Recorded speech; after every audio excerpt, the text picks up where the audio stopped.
Hello, Bible class. This is a new presentation method for our Bible class. We're going to try it and see if this works, and hopefully it will be something that will help you learn more about the Bible as we're studying it. And I've tried to make it be interesting as well, and so you don't have to look at me and just listen to a lecture.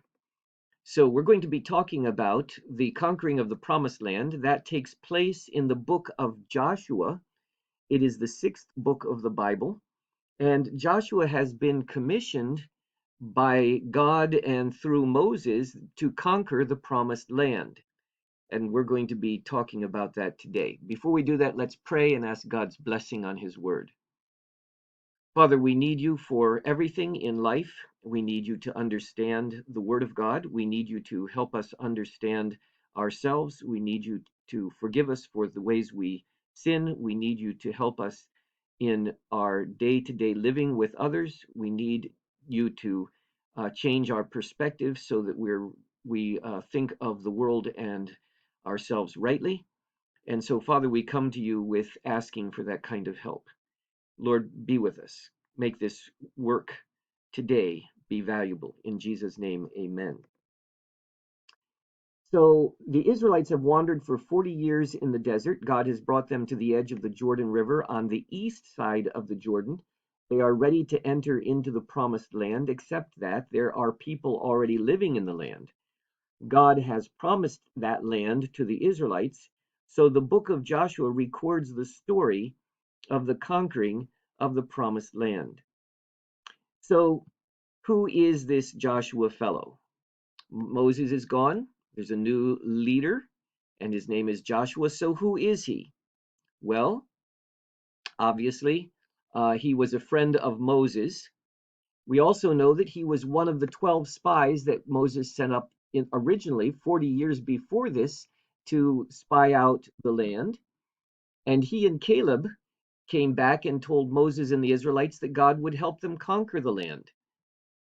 But the other 10 spies, remember, they wanted to stone them, and he and Caleb were the only ones of that generation that entered into the promised land. And so even though they came back with good reports of the land, it was beautiful. Remember the grapes that were the clusters of grapes that were huge. The others wanted to stone Caleb and Joshua at that point, but God intervened and saved Joshua and Caleb, and the 10 other spies died. So we get to this part where Moses, before he dies, commissions Joshua by telling him, be strong and courageous. And in Joshua 1, verse 9, he says this, have I not commanded you? Be strong and courageous. Do not be terrified. Do not be discouraged, for the Lord your God will be with you wherever you go. So Joshua believes this, and he sends the 2 spies to check out Jericho. Jericho was the first city, and I'm going to read to you this section on Joshua chapter 2. So listen as I read. So Joshua the son of Nun sent 2 men as spies secretly, saying, go view the land, especially Jericho. So they went and came to the house of a harlot, whose name was Rahab, and they lodged there. And it was told the king of Jericho, saying, behold, men from the sons of Israel have come here tonight to search out the land. And the king of Jericho sent word to Rahab, saying, bring out the men who have come to you, who have entered into your house, for they've come to search out all the land.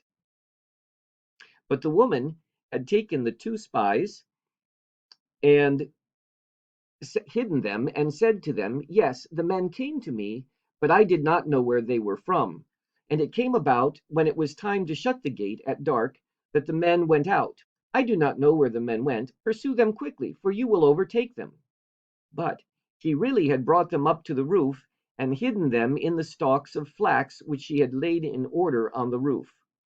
So the men pursued them on the road to the Jordan at the fords, and as soon as those who were pursuing them had gone out, they shut the gate. Before they lay down, she came up to them on the roof and said to the men, I know that the Lord has given you this land, The terror of you has fallen on us, and all the inhabitants of the land have melted away before you. For we have heard how the Lord dried up the water of the Red Sea before you when you came out of Egypt, and what you did to the two kings of the Amorites who were beyond the Jordan, to Sihon and Og, whom you utterly destroyed. And when we heard it, our hearts melted, and no courage remained in any man any longer because of you, for the Lord your God. He is God in heaven above and on earth beneath. Therefore, please swear to me by the Lord, since I have dwelt kindly with you, that you will also deal kindly with me and my father's household, and give me a pledge of truth, and spare me and my brothers and sisters and my father and mother and all who belong to them, and deliver our lives from death. So the men said to her, our life for yours. If you do not tell this business of ours, it shall come about that when the Lord gives us the land, we will deal kindly and faithfully with you. Then she let them down by a rope through the window, for her house was on the city wall, so that she was living on the wall. And she said to them, go to the hill country, lest the pursuers happen upon you, and there hide yourselves for 3 days until the pursuers return. Afterward, you may go on your way. The men said to her, we shall be free from this oath to which you have made us swear, unless when we come into the land, you tie this cord of scarlet thread in the window through which you let us down, and gather to yourself into the house your father and your mother and your brothers and all your father's household. And it shall come about that anyone who goes out of the doors of your house into the street, his blood shall be on his own head, and we shall be free. But anyone who is with you in the house, his blood shall be on our head, if a hand is laid on him. But if you tell this business of ours, then we shall be free from the oath which you have made us swear. She said, according to your words, so be it. She sent them away, they departed, and she tied the scarlet cord in the window. Then the two men returned and came down from the hill country and crossed over and came to Joshua the son of Nun and related to him all that had happened to them. And they said to Joshua, surely the Lord had given us the land into our hands, and all the inhabitants of the land. Moreover, their hearts have melted away before us. Did you notice something? Rahab and the inhabitants of Jericho were afraid because of a story they heard about 40 years ago when they had crossed the Red Sea. And so Rahab responded in fear of the God of the Israelites. So what happened? Well, God had them cross the Jordan, and God promises that the waters of the Jordan River are going to dry up so that they can cross on dry ground. And as Joshua leads the people of Israel across the Jordan, God tells them to pick up 12 stones from the middle of the river and set them up as a memorial on the west bank of the river to remind them that God led them into the promised land.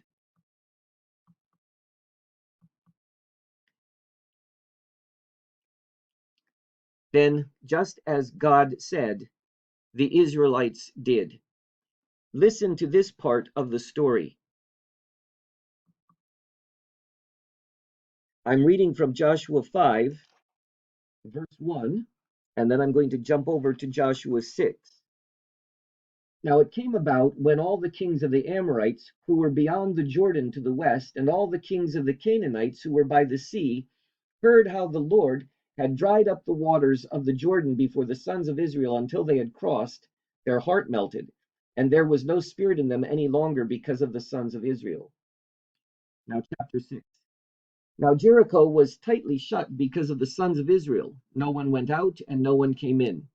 And the Lord said to Joshua, see, I have given Jericho into your hand with its king and the valiant warriors, and you shall march around the city, all the men of war circling the city once.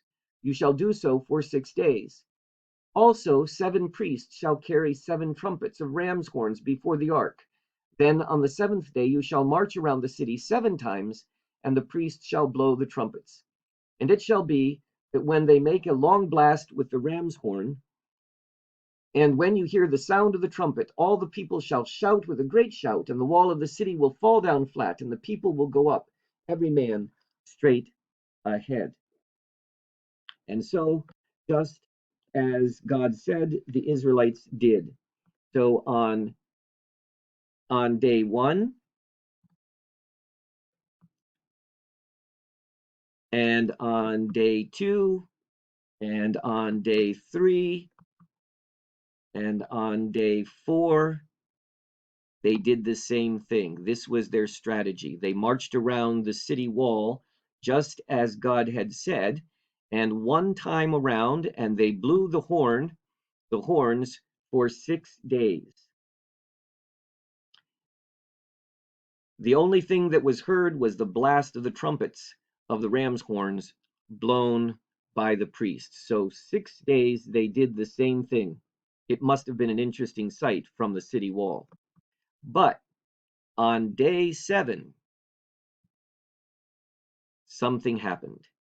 They marched around the city wall 7 times, but when the priests blew the horn, a long blast, on the 7th trip, all the men shouted, and the wall of the city fell down flat, except for where Rahab's house was.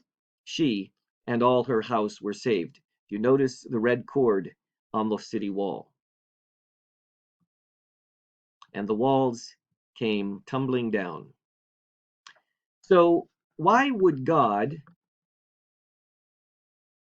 order Joshua to kill all the Canaanites, all the people in the land, where men, women, and children? Remember, Joshua was a military leader in charge of leading the conquest of Canaan. God had given the Canaanites 4 generations of patience while the Israelites were in Egypt. They did not repent. So all the people that lived in the promised land did not repent, but instead they continued in their idol worship, and even sacrificing their children to the gods Baal and Molech. God instituted a holy war to utterly destroy a wicked generation. And out of love for his people, God brought judgment on the wickedness of people who would not repent. This is not true of national wars today. We have no directive from God to wipe out nations. So, how does this unfold God's kingdom for us? Did Jesus come as a warrior? What about the fact that both the name Joshua and Jesus both mean the Lord saves? You see, we're told that there is truth that God did send Jesus as a warrior. For in fact, he is coming back for that purpose. Listen and hear this from Revelation chapter 19, 11 to 16. And I saw heavens opened, and behold, a white horse, and he who sat upon it is called Faithful and True, and in righteousness he judges and wages war. And his eyes are a flame of fire, and upon his head are many diadems, and he has a name written upon him which no one knows except himself. And he is clothed with a robe dipped in blood, and his name is called the Word of God. And the armies which are in heaven, clothed in fine linen, white and clean, were following him on white horses. And from his mouth comes a sharp sword, so that with it he might smite the nations. And he will rule them with a rod of iron, and he treads the winepress of the fierce wrath of God the Almighty. And on his robe and on his thigh he has a name written, King of Kings and Lord of Lords. So you see, he indeed is a warrior, and he will come and he will bring justice to the earth. And those who are wicked and who choose not to repent, he will destroy. And those who love him and want to serve him all their days, he will bring to be with him forever. This is the book of Joshua. I hope you understand it, and we'll talk more next week.